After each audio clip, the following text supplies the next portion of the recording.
Today's video nga, iniwan ko na yung pagiging masayista mga te. Goodbye masayista. Hello doktora. Doktor lang pala, ang doktora pang babae.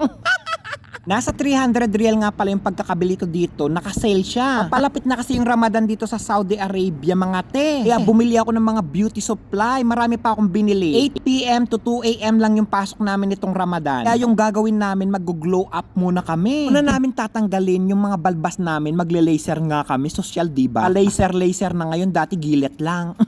Kakaluwag-luwag na sa buhay. Ay tira kami sa sahod, 1,500, 1,200 lang yung pinadala ko.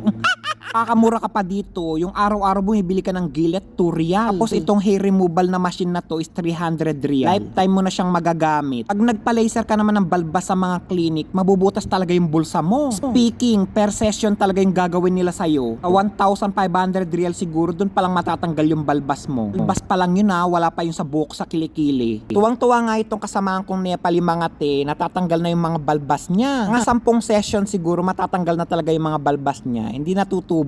Nung sunog nung machine yung root ng balbas, maaamoy mo talaga yung sunog ng buhok. Kaya effective talaga tong nabili naming pang hair removal na machine. Ewan ko ba kung anong tawag dito, basta't ako bili lang ako ng bili. Ay isang parte ng katawan pwedeng pantanggal ng balahibo to mga te. Kung gusto nyo, ilalagay ko sa yellow basket. Nagtitinda pala si Albert. Charot lang syempre. Tinanong ko yung napal dyan kung masakit nga yung laser. Kung nasasaktan siya, sabi niya hindi daw masakit. Konting sakit lang daw yung nararamdaman niya. O diba hindi masakit? Unang nilaser ko yung balbas niya, bukas yung sa kilikili naman mga te. Baba ng pababa, kinabukasan alam nyo na kung saan yung lilaser ko. Kaya abangan nyo, take note, bukas yung kilikili kinabukasan alam nyo na kung anong nililaser ko. Comment down below kung uunahin ko ba yung sa baba o uunahin ko yung sa kilikili. Para alam ko kung saan kayo excited, sa buhok sa kilikili o doon sa buhok sa baba.